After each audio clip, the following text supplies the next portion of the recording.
Why these men are the most miserable people in America. That's a bold claim right there, man. Let's see what they talking about, bro. This might be a hot take, but a lot of white people are not happy. I'm Kylie, and I grew up in a very conservative area. I wanted to say that a lot of white people genuinely live some of the most miserable and isolated lives that you could even imagine. I think there are 3 reasons for this. The first is that there is just a general idea of just hyper-individualism and hoarding of resources. A lot of them are extremely stingy, don't tip well, and also don't donate to local charities. They're very isolated, and what few friends they have, their connection is built upon shared bigotry, which is obviously not a strong connection. Number 2, a lot of white people feel a sense of emptiness. They have the job, the car, the career, the kids, the Bible, but they don't feel that sense of fulfillment. I think it's because the subliminal messaging that white people get from birth is that they're so much better than everybody else. And once you're in that sort of position, you will not allow yourself to open up to other people and opportunities that would genuinely bring you joy and fulfillment. And the third reason is that a lot of white people genuinely feel like equality is the oppression of white people. That means other people getting rights means that some of ours get taken away somehow, which obviously isn't true and shows the hyper-competitive nature of being white in America. She said a lot just now, dog, but a lot of it is true. I think that inherently most white people think that they're better than black people. And the world also thinks that they're better than black people because you get that baby doll test and you ask the toddlers and the kids, which doll is the bad doll? They always point at the black one. Which one is the pretty one? They always point at the white one, right? It's ingrained. And then in the media, they always show y'all in a positive light and they always show us in a negative light. You know what I'm saying? And that's just what it is. But what she said about losing rights if other people gain rights, you saw a lot of crying out loud whenever they started to allow non-whites to immigrate into this country. Then they started to be afraid that, damn, you letting too many non-whites in this country is going to get overrun by them. And then if that happens, they are going to overthrow us in power. And then, you know, you get the great white replacement theory and all of that kind of stuff. So yeah, she's saying a lot right now and I don't disagree with it. Which obviously isn't true and shows the hyper-competitive.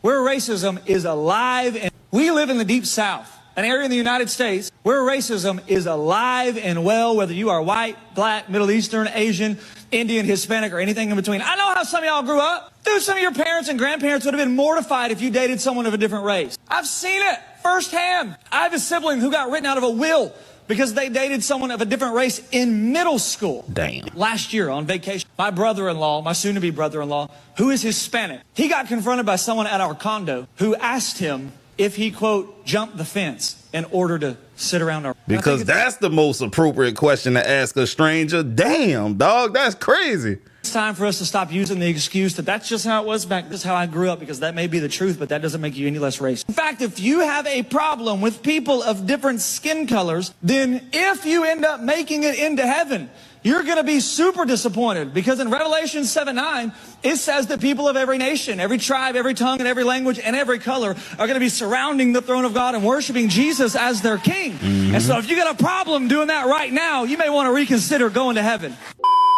Hi, I'm Kylie, and I wanted to get on here and say that just because you're a person of color and you side with conservative white people does not make them like you anymore. As someone who... I be trying to tell so many of y'all that, not y'all watching me, but people that I know in real life, they lean hard towards those people and they think that that means acceptance. But what you don't hear is the racist whispers when you leave, dog. I've seen it. There's a clip of a woman right now on the internet where she's secretly recording just the racist interactions that she have with people who think that they can speak freely around her, but she got her phone face down with the camera rolling, and it's crazy. And some of these people have black friends, Hispanic friends, and all of that stuff, but as soon as they leave, they get to saying how they really feel. You know what I'm saying? So yeah, man.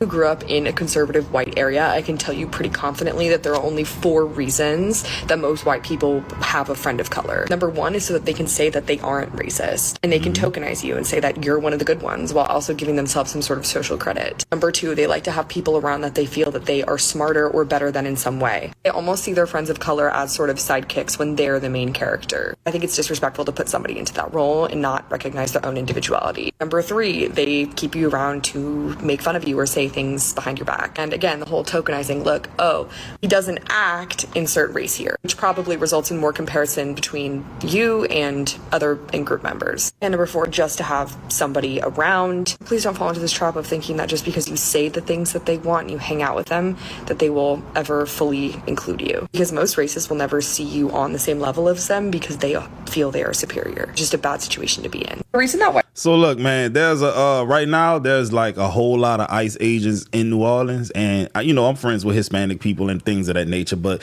I noticed over the course of like the last few years, a lot of my Hispanic friends are starting to lean very, very conservative, and they don't give a shit about Hispanic people who just so happen to be illegals and everything like that.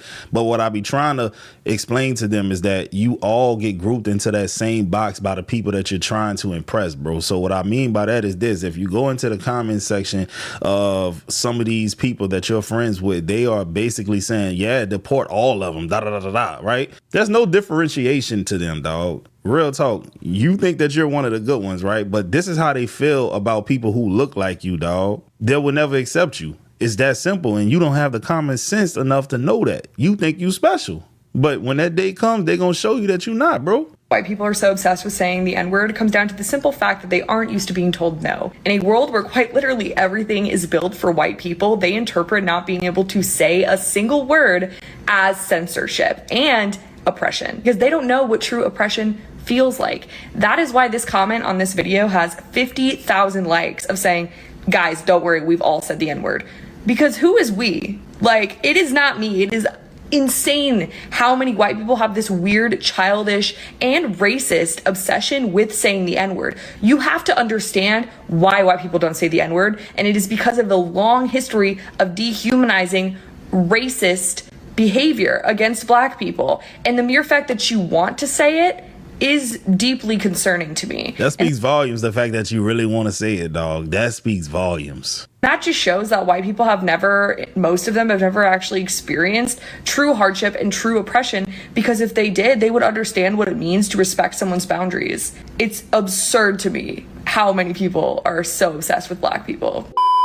When you look at systemic racism, you're looking at trends that have affected the wealth gap between the race historically in the United States. This is not about a person being a racist or your grandma being a racist. It has to do with what the economy looked like for white persons and black persons historically in this country. Back during the time of the Civil War, the white folks had 56 times more wealth on average than a black person. So it was 56 to 1. Just 10 years. Well, that makes sense, because during the Civil War, we was the majority of Africans in this country. Well, that makes a lot of sense. A lot of people that look like me were slaves back then. How could you build wealth if you were a slave? Years later, in 1870, after Reconstruction, that gap went from 56 to 1 to 23 to 1.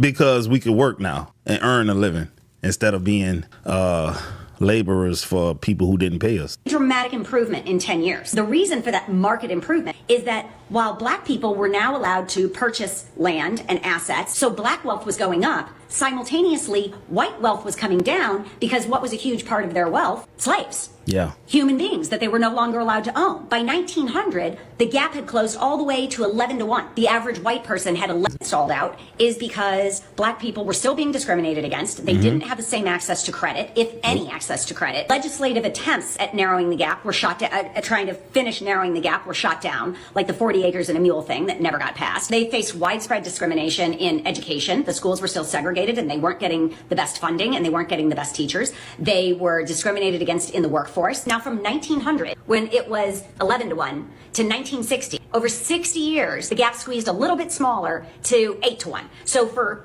every black family that had $10,000 in total assets, the average white family had $80,000 in total assets, okay? And how did we go from 11 to 1 to 8? Well, a couple things happened. FDR made it illegal to discriminate against black workers, but only for purposes of the military and governments. But still, every little bit helps. And then also, you had World War I and World War II. So many white men left the American workforce that black men were finally able to start moving up into higher paid positions. That doesn't mean they were paid the same as the white person who had previously done that job. But hey, you know what's interesting that she said just now about that? Black people left the South to go up north Midwest and those types of places to go work in factories. But even still, they had black jobs in those factories that only black people were going to do. The higher jobs that made the most money, they delegated that to white people. So even though we were still doing better than what we would have been doing down south, we still didn't have the equal opportunity as white people working in the factories and other jobs like that. You know how it goes, man. They hire white, they're going to be the people who are the supervisors. They're going to be the people in a high paid position. Were being paid more than they were previously, and they were getting access to higher skilled work. So then by the 1980s, the gap had closed to 5-1. And what was helping close the gap? Civil rights that had taken place between 1965 and 1980. Fair Housing Act, the federal minimum wage that did not discriminate. So those things were helping close that gap just a little bit. So that takes us up to 1980. But what has happened in the last 45 years? Crack. We were at 5-1 gap. How much have we closed since then? None.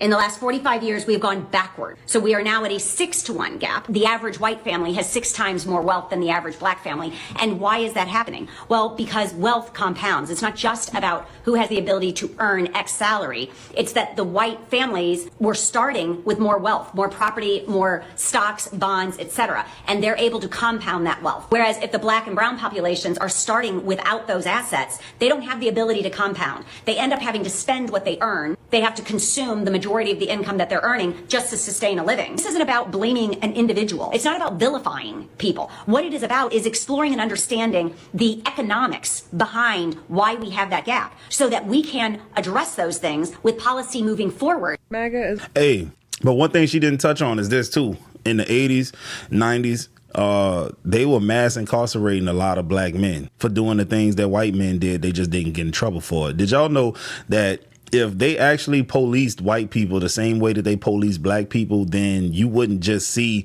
the convictions, the felonies on black men, you would see them on white men as well. Like, I think 1 in 12 white men have a felony on their record. If they actually police white men the way that they police black men, we would be damn near what and what. And I'm going to tell you why. White dudes smoke weed more than us, slightly more. They do more drugs than us. So if a police officer were to pull over a white person, a white man, they're not going to search his car on average. But if you're black and you get pulled over by a police officer, you're 2 to 3 times more likely to have a search, period. That's just the facts. So if they're not policing you, first of all, and then if they're not searching you once they do pull you over for something stupid like they pull us over all the time, even just driving, we get pulled over more.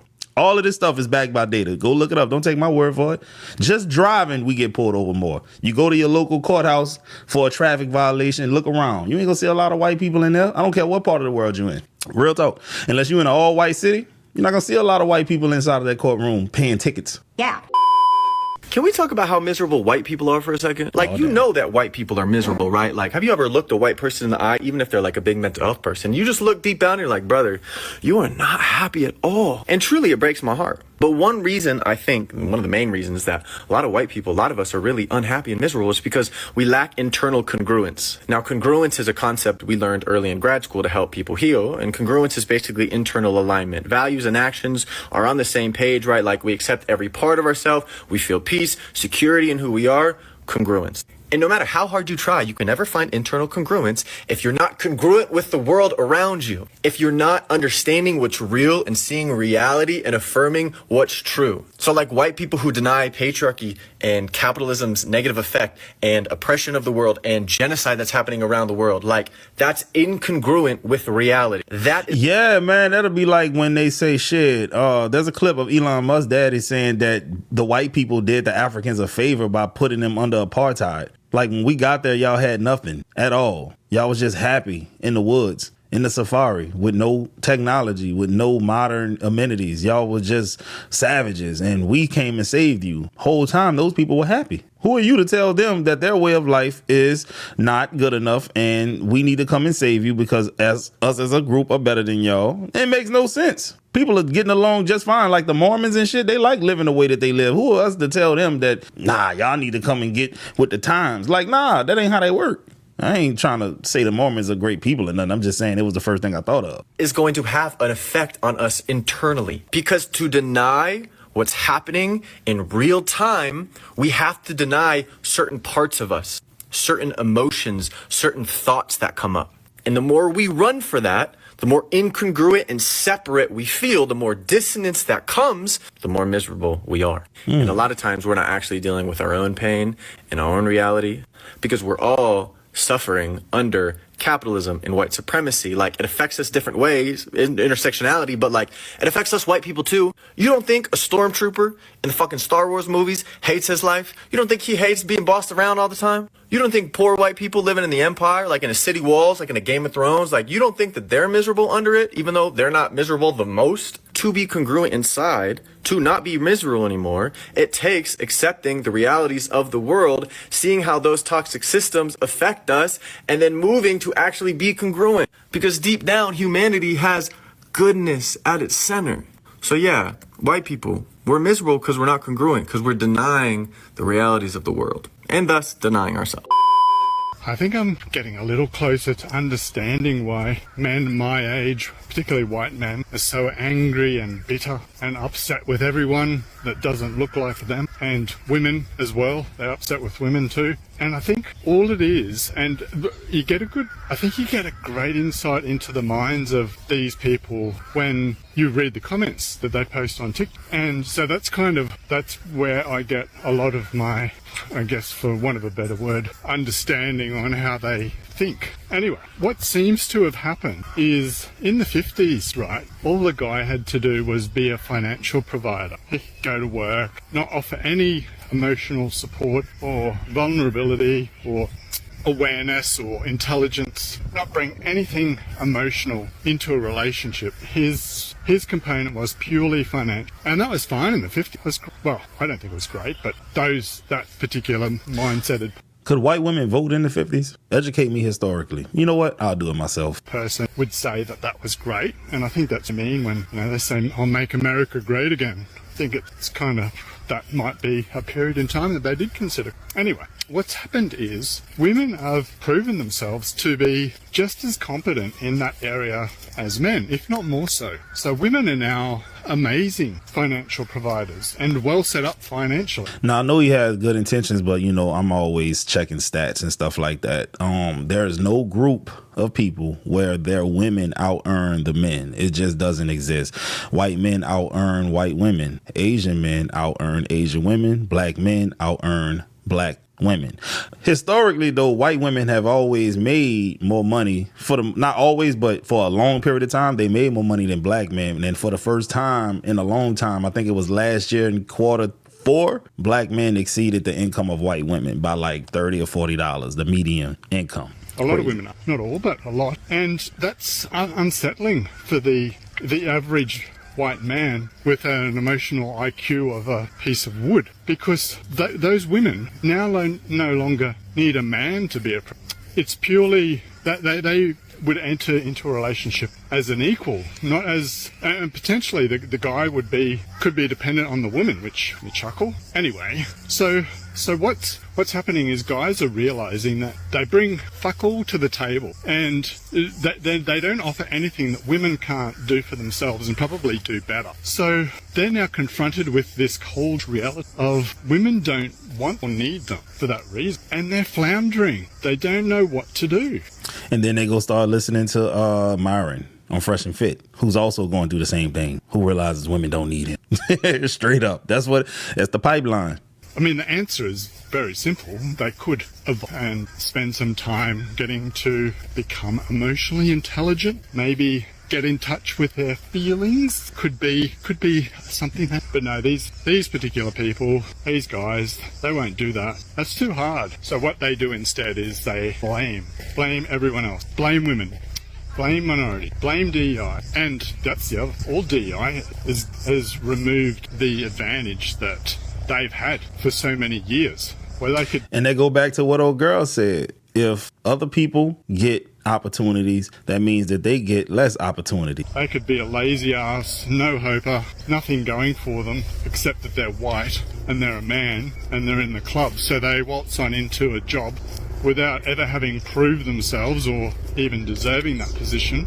You know what this reminds me of? Those like skits and funny videos you see when like, you know what? I think it was Ari Spears or whatever. He was like, yeah, man, the first time I realized my white friend could close his door in his house and he could talk to his mother any kind of way, right? And he's like, damn, that's crazy. I never seen no shit like that. And then one day, I might have the comedian wrong, but then one day, the little white boy comes to the black boy house and like his door is closed and the mama busting the door. You don't close no damn doors inside of this house. Like Denzel. Well, anyway, he's like, bro, the fuck? She's coming into your space, bro. She can't do that. The fuck? And then that nigga like, oh, nah. She feeds me. She gives me food. You don't come over here. But listen, if you grow up like that, being able to talk to your mama and daddy in a kind of way, that's some privilege. Because now you grow up and you get into the real world and you think people gonna go for that? Nah. Everybody not your mom and your daddy, bro. You don't get to handle everybody that kind of way, dog. And I'm not saying all white people did that, but a good bit did. Real talk. Most minorities can't talk back to their parents, period. Straight up. And now they've lost that advantage. And that's the other reason why they're so angry. What's wrong with white men in America today? Well, here's the top 10 states with the highest overdose rates and suicide deaths reported in 2023. At number 10 is Tennessee. With a population of over 6.9 million residents, they have an overdose rate of 22.2 per 100,000 residents. I got a feeling that number's about to go up since they starting those white-only communities out there in Tennessee. 65% of those overdoses were white males between the ages of 18 and 35. And out of the 1,222 suicide deaths reported, 1,051 of them were white. At number 9. That's some interesting shit because I'm gonna keep it real with y'all, man. You know, as a black man, we face a lot of stress that we shouldn't even have to even endure. Like, it's stressful to walk in a parking lot behind some white ladies because they think you gonna do them something because they're so afraid of us. That's stressful. Every time you encounter something like that, you're just taking a little bit of your life expectancy away just because of that stress on your body, bro. I'm keeping it real with y'all. I just recently watched a TED talk about how racism is a part of the reason why black people's life expectancy is that much shorter than whites. Just existing as a black person is stressful. And is Utah, where they have a total population of over 3.3 million residents. They have an overdose rate of 23.4 per 100,000 residents. 90% of those overdoses were white males. And out of 643 suicide deaths reported, 553 of them were white. At number 8 is New Mexico, where they have a total population of over 2.1 million residents, and they have an overdose rate of 25.3 per 100,000 residents. 69% of those overdoses were white males, and out of the 563 suicide deaths reported, 248 of them were white males. Out of all those guys that overdosed on drugs, I wonder how many of them have been stopped and searched and seen if they had drugs in their car. And then if that could have prevented this from happening because their life was thrown off a track by that interaction or that instance. That's crazy to me, you know, because black dudes was going to jail for having personal weed on them, personal, meaning it was for them. They wasn't about to go and distribute this. They was going to smoke it. Being locked up, thrown away with no key back in the day. Kind of crazy. Because I know white boys do drugs. I went to school with white boys. They do way more drugs than us black dudes. Dudes smoke weed. Them boys was popping X, Molly, acid, mushrooms, all that kind of stuff. I remember it like it was yesterday. But none of them ever got in trouble for it. And if they did, they went to rehab. At number 7 is Massachusetts, where they have a total population of over 6.9 million residents, and they have an overdose rate of 25.7 per 100,000 residents. 81% of those overdoses were white males, and out of 604 suicide deaths reported, 507 of them were white males. Damn. At number 6 is Pennsylvania, with a total population of over 12.9 million residents. They have an overdose rate of 26.3 per 100,000 residents. 63% of those overdoses were white males, and out of the 1,884 suicide deaths reported, 1,622 were white males. At number 5 is Rhode Island. With the total population of just 1.1 million residents, they have an overdose rate of 28.2 per 100,000 residents. 91% of those overdoses were white males. Damn. And out of the 117 suicide deaths reported, 98 were white. At number 4 is Ohio. With a population of over 11.7 million residents, they have an overdose rate of 29.8 per 100,000 residents. 73% of those overdoses were white males. Wow. And out of the 1,756 suicides... Let's play a game. What y'all think the number gonna be? What you think? 1756. 90% of that probably gonna be close to like 1. I'm gonna go with a number between 1,600 and 1,700. That's what I'm going with. Suicide deaths reported, 1,582 Oh, of I was them wrong. were white. And number 3 is Kentucky. But I was close. I said 1,600. I was off by 18. That's it. I was off by 18.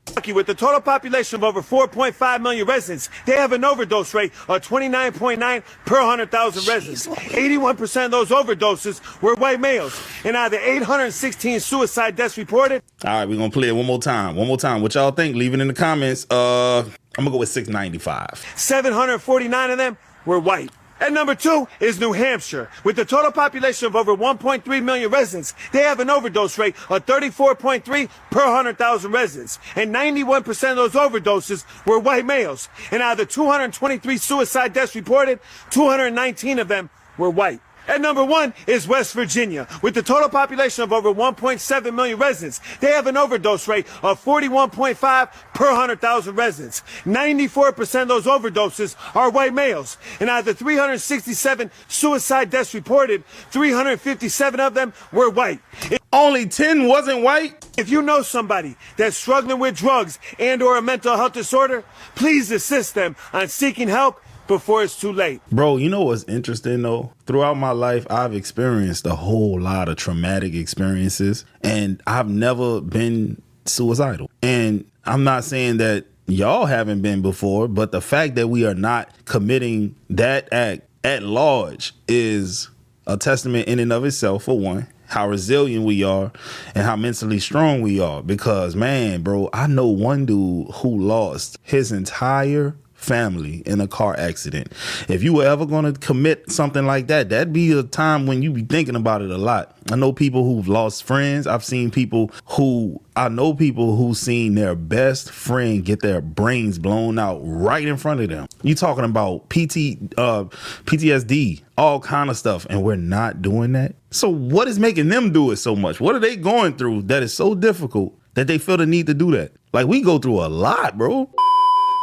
Homophobia, those are all signs of very, very poor intelligence. As well as poor intelligence is also a sign of being fucking miserable. I personally have never met a genuinely happy person who goes out of their way to hate on somebody else. Facts. Especially because of the color of their skin, because of their gender, because of what they identify as. Like, what the fuck does that have to do with me? To me, it's a sign of poor intelligence because you're taking one or a couple of experiences with a certain group and then thinking that every single person in that group is like them. That literally just doesn't make sense. To me, it also shows lack of emotional intelligence and empathy overall, because how could you see what's going on in the world due to the division of race and ethnicity and then still hate on people? And I do believe that you could in theory be very high up in like reasoning, logical reasoning, anything of that sort, pattern recognition, and still you lack some type of intelligence. Yeah, like Elon Musk, definitely. He posted something the other day talking about, damn, she got stabbed for the color of her skin. That black guy who sat behind that white woman on the train, the Ukrainian woman, he killed her evidently because she was white.